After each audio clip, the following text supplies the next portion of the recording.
سے پہر کے 3 بجے ہیں۔ السلام علیکم، یہ ریڈیو پاکستان ہے۔ عرفانہ شاہین سے خبریں سنیں۔ اہم خبروں کا خلاصہ۔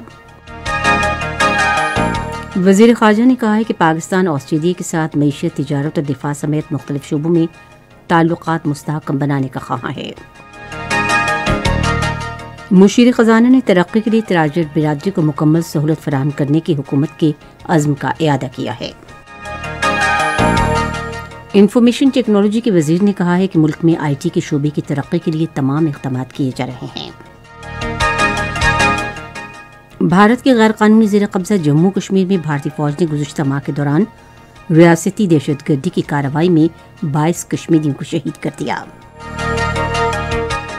جاپان میں حکمران اتحاد نے قومی انتخابات میں اکثریت حاصل کر لی ہے۔ اور آئی سی سی T20 کرکٹ عالمی کپ میں آج شارجہ میں انگلینڈ اور سری لنکا کے درمیان میچ کھیلا جائے گا۔ خبریں تفصیل کے ساتھ۔ وزیر خارجہ شاہ محمود قریشی نے معیشت، تجارت، تعلیم، دفاع، زراعت اور سائنس اور ٹیکنالوجی کے شعبوں میں پاکستان کے آسٹریلیا کے ساتھ دو طرفہ تعلقات مستحکم بنانے کی پاکستان کی خواہش کا اظہار کیا ہے۔ آسٹریلیا کی ہم منصب میریس پیانی کے ساتھ ٹیلی فون پر بات چیت کرتے ہوئے انہوں نے کہا کہ پاکستان آسٹریلیا کے ساتھ اپنے تعلقات کو اہمیت دیتا ہے۔ افغانستان میں صورتحال پر گفتگو کرتے ہوئے وزیر خارجہ نے کہا کہ عالمی برادری کو افغان عوام کی انسانی اور معاشی امداد کے لیے ٹھوس اقدامات کرنے چاہئیں۔ انہوں نے کہا کہ عالمی برادری کو چیلنجز اور امکانات کے تناظر میں افغانستان سے متعلق فیصلے کرنے ہوں گے۔ شاہ محمود قریشی نے کہا کہ قریبی ہمسایہ ہونے کے ناطے پاکستان افغانستان میں پرتشدد واقعات سے انتہائی متاثر ہوا ہے۔ وزیر خارجہ نے کہا کہ پاکستان نے افغانستان سے 37 ملکوں کے تقریباً 21,000 شہریوں کو بحفاظت نکالنے میں تعاون کیا ہے۔ مشیر خزانہ شوکت ترین نے حکومت کے اس عزم کا اعادہ کیا ہے کہ ترقی اور جدت کے لیے چھوٹے اور درمیانے درجے کے کاروبار سمیت تاجروں کو سہولت اور سازگار ماحول فراہم کیا جائے گا۔ آج اسلام آباد میں ایک تقریب سے خطاب کرتے انہوں نے کہا کہ ہم پاکستانی کاروباری برادری کو ملک کا سب سے بڑا اثاثہ سمجھتے ہیں اور یہ تاجر اور صنعت کار پاکستان کا مستقبل بنائیں گے۔ پاکستان سنگل ونڈو منصوبے کے بارے میں مشیر خزانہ نے کہا کہ اس سے ہمارے کاروباری برادری کو نئی منڈیوں تک رسائی اور برآمدات کے فروغ کے لیے فائدہ ہوگا۔ شوکت ترین نے کہا کہ حکومت پاکستان کو علاقائی تجارت اور راہداری کا مرکز بنانے کے ایجنڈے پر مستعدی سے عمل پیرا ہے۔ انہوں نے کہا کہ اس سلسلے میں TIR ایگریمنٹ کو فعال بنا کر ایک اہم سنگ میل عبور کیا ہے اور ترکی اور ازبکستان کے لیے راہداری کیپ روانہ کی گئی ہے۔ مشیر خزانہ نے کہا کہ سنگل ونڈو سے علاقائی تجارت کے فروغ کی ہماری صلاحیت میں اضافہ ہوگا اور قوم کی غیر قانونی ترسیل سمیت مالیاتی جرائم کے سدباب میں مدد ملے گی۔ انفارمیشن ٹیکنالوجی کے وزیر امین الحق نے کہا ہے کہ آئی ٹی کے شعبے کی ترقی اور بہتری کے لیے تمام تر اقدامات کیے جا رہے ہیں۔ آج کراچی میں ایک سیمینار سے خطاب کرتے ہوئے انہوں نے کہا کہ نیشنل پروٹیکشن ڈیٹا کے لیے کام جاری ہے۔ امین الحق نے کہا کہ سائبر قوت وقت کی ایک اہم ضرورت ہے۔ انہوں نے کہا کہ سیکٹری انفارمیشن ٹیکنالوجی کی سربراہی میں national computer emergency response team تشکیل دی گئی ہے۔ امین الحق نے کہا کہ انفارمیشن ٹیکنالوجی کی وزارت نے روابط میں بہتری کے لیے 3 سال میں 31 ارب روپے خرچ کیے ہیں اور ملک کے دور دراز علاقوں کو آپس میں منسلک کیا ہے۔ اطلاعات و نشریات کے وزیر چودھری فواد حسین نے کہا ہے کہ بھارت کے غیر قانونی زیر قبضہ جموں کشمیر میں کشمیریوں کے خلاف مودی حکومت کے گھناونے ہتھ کنڈوں کے باوجود آزادی کی امید بڑھ رہی ہے۔ انہوں نے یہ بات آج ایک ٹویٹ میں الجزیرہ کی ایک خبر کا حوالہ دیتے ہوئے کہی، جس میں کہا گیا تھا کہ T20 عالمی کپ میں بھارت کے خلاف پاکستان کی فتح کا جشن منانے پر ریاست کے 2 میڈیکل کالجوں کے طلباء کے خلاف فوجداری مقدمات درج کیے گئے ہیں۔ وزیر اطلاعات نے کہا کہ پاکستان کی کامیابی کشمیر کی کامیابی ہے اور وہ اس کا جشن کیوں نہ منائے۔ الجزیرہ کی رپورٹ کے مطابق بھارت کی شکست پر صوبہ مغربی پنجاب میں کشمیری طلباء پر حملے کیے گئے اور بھارتی ٹیم کے ایک مسلمان کھلاڑی کے خلاف آن لائن نازیبا زبان استعمال کی گئی۔ یہ خبریں آپ ریڈیو پاکستان سے سن رہے ہیں۔ پنجاب کے سیکرٹری صحت عمران سکندر بلوچ کی ہدایت پر پنجاب میں ڈینگی سے بچاؤ کی سرگرمیاں تیز کر دی گئی ہیں۔ آج ایک بیان میں انہوں نے کہا کہ محکمہ صحت کی طرف سے ڈینگی لاروا اور اس کی افزائش کی روک تھام کے لیے اقدامات کیے جا رہے ہیں۔ ادھر عمران سکندر بلوچ نے عوام پر زور دیا کہ ڈینگی کے خلاف احتیاطی تدابیر اپناتے ہوئے صفائی ستھرائی کو یقینی بنائیں۔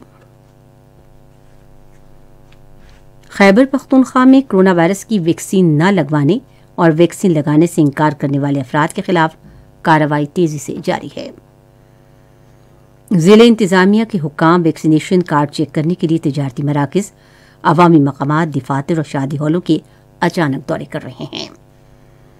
ضلع انتظامیہ کی ٹیمیں وبا ایکٹ کے تحت بھاری جرمانے عائد کرنے سمیت کرونا وائرس کی روک تھام کی ویکسین نہ لگوانے والوں کے خلاف بھی کارروائی کر رہی ہے۔ وہ بس اڈوں اور مارکیٹوں میں ایک خوراک لگوانے والے افراد کو دوسری خوراک بھی لگا رہے ہیں۔ ٹیمیں لوگوں کو جلد ویکسین لگانے پر مجبور کرنے کے لیے ویکسین نہ لگوانے والے افراد کو ضروری خدمات کی معطلی بھی یقینی بنا رہی ہے۔ گلگت کا 74واں یوم آزادی آج گلگت بلتستان میں روایتی جوش و جذبے سے منایا جا رہا ہے۔ یوم آزادی کی مرکزی تقریب آج صبح چنار باغ گلگت میں منعقد ہوئی۔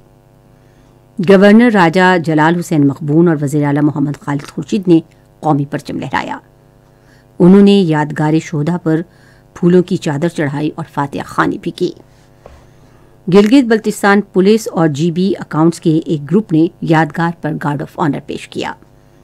تقریب میں سن 1947 کی گلگت بلتستان جنگ کے ہیروز کی ورثہ نے بھی شرکت کی۔ اس موقع پر اظہار خیال کرتے ہوئے وزیر اعلیٰ محمد خالد خورشید نے گلگت بلتستان کو کسی بیرونی امداد کے بغیر ڈوگرا راج سے آزاد کرانے اور اپنا مستقبل پاکستان سے جوڑنے والے ہیروز کو خراج عقیدت پیش کیا۔ انہوں نے کہا کہ وزیر اعظم عمران خان کی زیر قیادت پاکستان تحریک انصاف کی حکومت گلگت بلتستان کو قومی دھارے میں شامل کرنے کے لیے اقدامات کر رہی ہے تاکہ اسے عبوری صوبہ قرار دیا جائے۔ انہوں نے کہا کہ 377 ارب روپے کے اقتصادی پیکج سے علاقہ تیز تر ترقی اور خوشحالی کی راہ پر گامزن ہوگا۔ گلگت بلتستان کے یوم آزادی پر اپنے پیغام میں گلگت بلتستان اور امور کشمیر کے وزیر علی امین خان گنڈاپور نے کہا کہ خطے کے عوام نے گراں قدر قربانیوں کے بعد ڈوگرا راج سے آزادی حاصل کی۔ انہوں نے کہا کہ حکومت نے گلگت بلتستان میں اربوں روپے مالیت کے ترقیاتی منصوبے شروع کیے ہیں جس سے خطے میں ترقی اور خوشحالی کے ایک نئے دور کا آغاز ہوگا۔ انہوں نے کہا کہ گلگت بلتستان پاک چین اقتصادی راہداری کا بیس کیمپ ہے اور یہ پاکستان کا اقتصادی مرکز بنے گا۔ علی امین خان گنڈاپور نے کہا کہ گلگت بلتستان کو عبوری صوبے کی حیثیت دینے کے لیے پیش رفت کی گئی ہے اور اس سے مقامی لوگوں کی دلینہ خواہش کی تکمیل ہوگی۔ بھارت کے غیر قانونی زیر قبضہ جموں کشمیر میں بھارتی فوج نے گزشتہ ماہ کے دوران ریاستی دہشت گردی کی کارروائیوں میں 22 کشمیریوں کو شہید کیا۔ آج کشمیر میڈیا سروس کے شعبہ تحقیق کی طرف سے جاری اعداد و شمار کے مطابق بھارتی قابض فوج نے 12 کشمیریوں کو جعلی مقابلوں اور حراست کے دوران شہید کیا۔ ادھر گزشتہ ماہ محاصرے اور تلاشی کی 309 کارروائیوں کے دوران بھارتی پولیس اور بدنام زمانہ نیشنل انویسٹیگیشن ایجنسی نے 1000 سے زائد افراد کو گرفتار کیا۔ برطانیہ بھر میں مقیم ہزاروں کی تعداد میں سکھوں نے ایک آزاد وطن خالصتان کے لیے ریفرنڈم میں حصہ لیا۔ سکھ تنظیم سکھ فار جسٹس نے غیر وابستہ پینل پنجاب ریفرنڈم کمیشن کی زیر نگرانی ووٹنگ کا انتظام کیا تھا۔ ہزاروں سکھوں نے ووٹنگ کے عمل میں حصہ لیا اور اس کا جواب دیا کہ بھارت کے زیر انتظام پنجاب کو ایک آزاد ملک ہونا چاہیے۔ جاپان کے وزیر اعظم فومیو کیشیدو نے قومی انتخابات میں باہری اتحاد کی قیادت کرتے ہوئے بھاری اکثریت حاصل کرنے پر اپنی کامیابی کا اعلان کیا ہے۔ سرکاری نتائج کے مطابق وزیر اعظم کیشیدا کی لبرل ڈیموکریٹک پارٹی اور اس کے اتحادی کمیٹو نے پارلیمنٹ کے ایوان زرین کی 465 میں سے 293 نشستوں پر کامیابی حاصل کی ہے۔ ریڈیو پاکستان آج تیسرے پہر 4:05 پر اپنے قومی پروگرام میں شاعر تنویر نقوی کی برسی کے سلسلے میں ایک فیچر پروگرام نشر کرے گا۔ آئی سی سی T20 عالمی کپ میں پاکستان کے معیاری وقت کے مطابق آج شام 7 بجے شارجہ میں انگلینڈ اور سری لنکا کے درمیان میچ کھیلا جائے گا۔ محکمہ موسمیات کی پیشگوئی کے مطابق آئندہ 12 گھنٹوں کے دوران ملک کے بیشتر میدانی علاقوں میں موسم خشک رہے گا، تاہم بالائے خیبر پختونخوا، کشمیر، گلگت بلتستان اور ملکہ پہاڑی علاقوں میں تیز ہوائیں چلنے اور گرج چمک کے ساتھ بارش اور پہاڑوں پر ہلکی برف باری کا امکان ہے۔ آج ریکارڈ کیا گیا بعض بڑے شہروں کا درجہ حرارت کچھ اس طرح سے رہا کہ اسلام آباد 24 ڈگری سینٹی گریڈ، لاہور اور پشاور 27، کراچی 38، کوئٹہ 21، گلگت 20، مظفر آباد 25 اور مری 16 ڈگری سینٹی گریڈ۔ بھارت کے غیر قانونی زیر قبضہ جموں کشمیر میں محکمہ موسمیات کی پیشگوئی کے مطابق سری نگر، پلوامہ اور شوپیاں میں مطلع جزوی طور پر ابر آلود رہنے اور ہلکی بارش، جبکہ جموں، لیہ، اننت ناگ، بارہمولہ میں مطلع جزوی طور پر ابر آلود رہنے کا امکان ہے۔ خبریں ختم ہوئیں۔ مزید خبروں اور تجزیوں کے لیے ہماری ویب سائٹ ہے radio.gov.pk اور فیس بک کے link Radio Pakistan News Official پر آپ ہماری ان خبروں کی براہ راست ویڈیو اسٹریمنگ بھی ملاحظہ کر سکتے ہیں۔